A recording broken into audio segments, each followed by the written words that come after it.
waaqabaachuu baadhes yooni numaa qabaachuu baadhellee rabbumaa je'aniitti rabbumaa jettanii rabbumaa jecha kalaama rabbii itti naa qaraatan ummata qisha.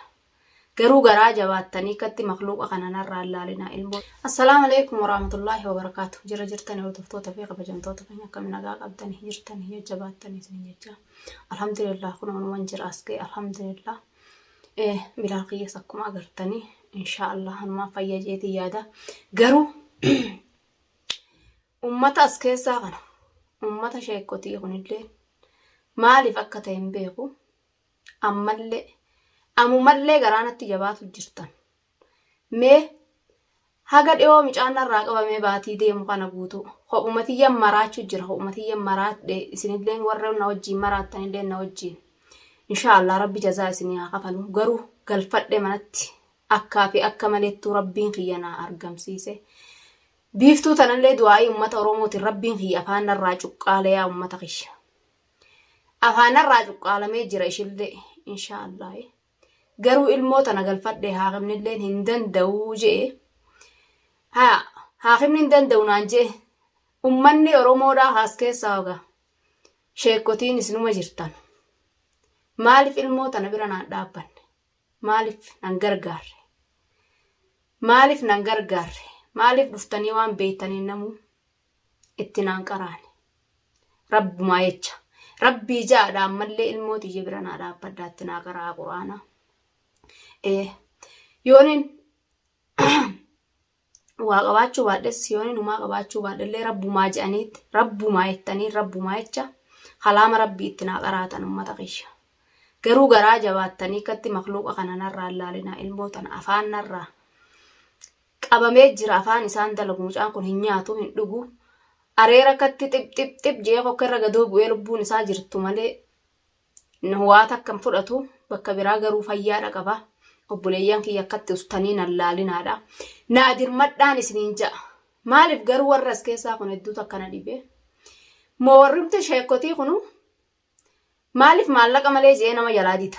Mee maaliif maallaqa malee jee nama jalaa dita? Moo warra siirii sanii wal keessaa qabdan? Warra siirii sanii fi sheekotiin wal keessa kaattee kun asiin siirii godhaa kun asiin irraa hina jettanii maallaqa nyaattanatti fakkaatte. Rabbiin garuu jazaa isinii haa kafalu. Garuu na bira dhaabbadhaan isiniin jaarrabumaa jaadha. Ilmoo tiyya siirii irraa naa hiikaa. Warroota waa beeytan ka rabbiin quraana rabbii barsiise waa beeytan irraa naa hiikaan isiniin ja'a. Ammallee kunu abbaa faraqaa qabachuu dadhabbuu nama irraa naa hiiku dhabuutiin abbaan hundin harkaa ba'ee akkasitti ishii wajjiin achitti galee amma ishii rabbiin qaaliin afaanarraa qabee achii bira taa'ee iyyuu jira innillee. Ammallee as deebi'i obboleeyyan kiyya odoo isin natti eeydanu. Odoo isin natti eeydanu achii ta biraa natti hin fidin. Wanni biraa natti hin dhufiyya obboleeyyan kiyya. Ilmoon tiyya naa fayyitan biyya tana keessaan ofirraa deemu. Ilmoo tiyya naa dhaqqaba. Ilmoo tiyya rabbi naa aafi ilmoo tiyya naa dhaqqaba. Sababa ilma namaa rabbiif jecha. Rabbiif jecha namaaf jecha miti obboleeyyan kiyya. Kunoo viidiyoo laaltanii raattan abbaan biiftuu ammallee waan jiru ni dhageessan. Biiftuu warri isaanii achirraa siirii godhuu. Rabbiin siirii isaanii garuu isaanitti deebisutti jira. Isaan hin argan malee maareeteenya miiruudha janii ammallee tabiraa godhuudha deema qaallichi guddaan abbaan ishiidha. Rabbiin kiyyanatti hin qabsiisin waan isaan oofan hundaa'u.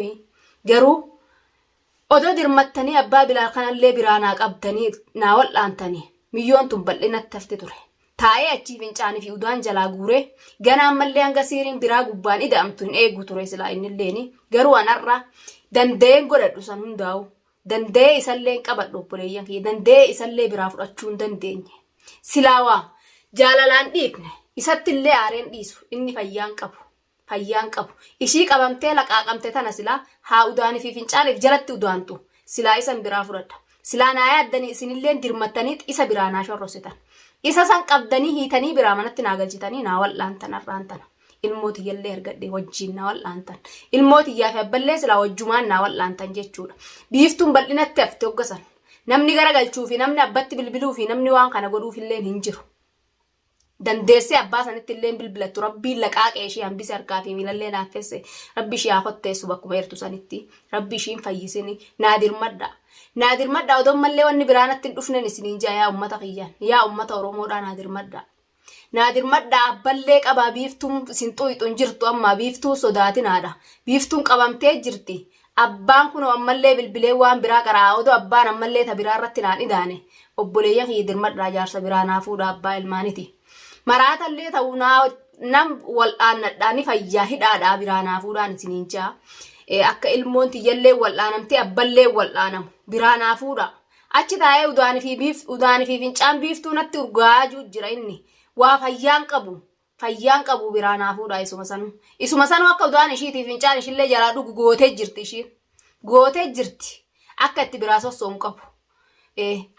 biraa sosso'uun qabu jechuudha taa'ee booda udaan fi fincaan ishii jalaa dhuguu malee waa takka onni hafeen jirtu tanaafuu naa dhaqqabaan isiniin ja'isallee rabbumaa ja'anaa dhaqqabaa rabbii ja'anaa dhaqqabaa abbaa ilmaanitii waan godhuun qabu garuu yoo inni achiin ka'in ammallee ani wanni ifirraa sodaadheetiin jira ammallee ilmootanallee yoon fayyifadhe ammallee ifirraa sodaadhe jechuudha abbaan sun achii bilbilee yoo inni achii ishii tajaajilee natti lafaa kaate ishii achii tajaajilee isaas dhamaasee daranumaa'uu dhamaasuu malee waan godhe nan godha maareeteen hirrifte mirroo gujjiutti jira natti itti tolchuu deema ammallee qaallicha kun rabbi harkaa haa baxalchu rabbi isallee afaan haa cuqqaalu akka ilmoo isaa cuqqaale tanatti akka miyyoo isaa tadeemtee siiriidhaan biyya fixxe tana salalchee hambise kanatti achitti salalchee isaa hambisu du'aa itti narraa godha oromoo isinilleen abbaa sanillee abbaa biiftuu sanillee rabbiin laqaaqetuma achitti narraa hambisu inshallah ni danda'a qolomata jalliseetuma achitti isa haa hotteessu isallee warra shanyii isaanii warra siirii godhu san guutuu rabbi haa xaragu du'aa inarraatti godha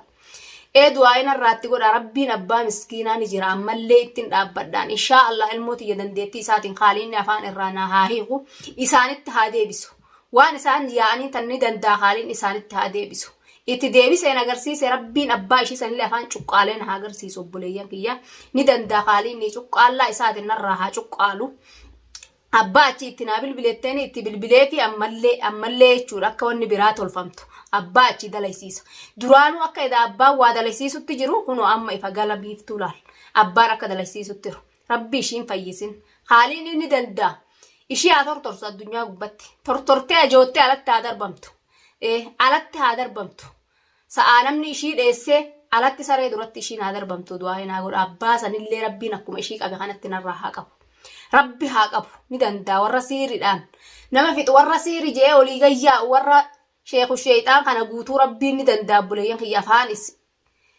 afaan qadaaddoo buqqaan qabne nurraatti haa qadaadu yaa buleeyyan kiyya du'aa itti godha rabbiin nurraa hatti haa qadaadu ni danda'a ilmooti ya rabbiin irraa naa eeku makluuqa waa takka badiin qabdu diliin qabdu ilmooti ya bilaal kiyya xiqqishaadha ijoollee ganaa umuriin isaa mata jahaati waa takka beeku dilii takka qabu rabbiin kiyya afaan isaa irraa naa buqqise nu wajjin haasa'u akka duraan haasa'u sanitti ummaati ya je'ena wajjin haasa'u obboleeyyan kiyya du'aa'iin isinitti dhaammadhu tanuma du'aa'ii naa godha du'aa'ii teessanii na bira dhaabbadha du'aa'iin teessan hedduu takka na gargaarti ilmaan oromoodha wallaa hedduu takka galatooma akkan isiniin ji'uun qabu waan inni isiniin ji'uun qabu inshaallah rabbiin jazaa teessan jannataan isin qananiisa na bira dhaabbadha oromoon as keessalleen warri rabbiin quraana rabbii xiqqollee taatu qara'ee rabbiin waa beeku na bira dhaabbadha koottaa ilmootii mee hancuftumtinuu dawaadha hancufuma teessanuu rabbiin dawaa naa godhuuf itti naa tufaa ilmootii kana yaa rabbi irraa hiiki jaadha bakka jirtanii hundinuu itti naa tufaa yaa rabbii kiyya irraa hiikiif jaadha mee obboleeyyan kiyya hundinuu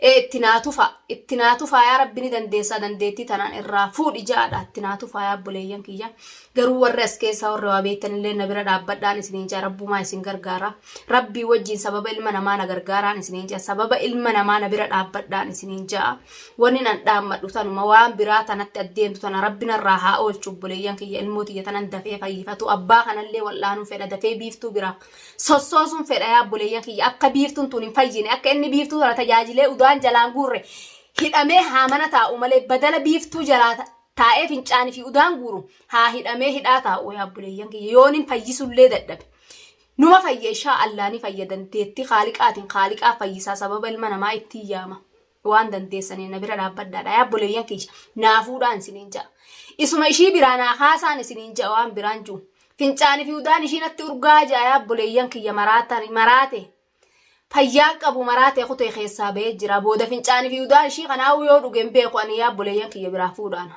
biraan hafuudha rabbumaa jaadha Rabbumaa jaadha maraataadha ishii wajjaa maraatu jettanii biratti narraan dhiisinaadha biraanaa fuudhana wajjiin dirmadhaan isiniin jaa ilmooti jallee rabbirraa naa hiiku isallee haaliin dandeetii isaatiin irraa hiiku achi taa'ee udaanii fi fincaan jalaa guuruura biiftuun udaanii fi fincaaniif jalatti fincootteef jalatti udaantee achitti haa tortortu obboleeyyan haa tortortu haa ajoottee ogga jaan namni ishii fedhuun jiru shaaratti ishii gad darbanii if duuba deebitee gaafa san rabbi ishitti haa boochu rabbiin addunyaa gubbatti abbaa ishii sanillee akka ishii kana godhee nu agarsiisuun oolu inshaallah nu agarsiisuudha ta'a.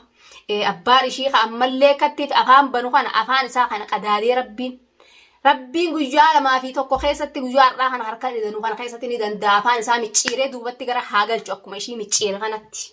Abbaa ishiillee ishii haa micciiru. Rabbiin ishiin fayyisin. Taani ammallee waan biraa shira biraa afaanii cuqqaalamte ammallee haaliqatti boo'uu dhiifte abbaa ishitti bilbilatte abbatti naa bilbilattee akka siirii biraa godhu barbaatti akka waan biraa godhu barbaatti rabbiin ishii haa huchiisu waan ji'uun hin qabu waan ji'uun hin qabu garuu abuma bilaal biraa bichaa biraa naa fuudha oromoo dirmadhaadha ishii waa takka ishiin gootu siiriin ishiidhaa baxalte ishirratti achi garagaltee jirtiin sodaatinaa yaa ummata qiyya. Yaa ummata oromoo hin sodaatinaa ishirratti deebitee jirti na gargaaraa hidhaadhaa manatti naa galchaa badala fincaan ishii jalaachi waraabu hidhamee hidhaa haa taa'u yoo waan biraa dhabe hidhamee hidhaa haa taa'u fincaan ishii waraabuu dhiise fayyaadhaan fincaan ishii waraabu taa'ee sila akka ishiin ilmoo isaa xana goote odoo arge taa'ee fincaan ishii achi waraabu obboleeyyan kiyyanaa dirmadhaan bira dhaabbadhaan isiniin jaa rabbumaaf jecha bira dhaabbadhaan isiniin jaa Wanni isinitti dhaammatu ol bahe haganuma obboleeyyan kiyya isinitti illee dheeressu ilmaan kanaan na cinqutti jira. Hangan inshaallah gammachuun isinii deebu obboleeyyan kiyya isinillee naa galatoomaa du'aayin teessan hedduu takka na gargaarti du'aayi teessan naa godhaan isiniin jaa. Assalaamu alaykum wa rahmatullaahi wa barakaatu.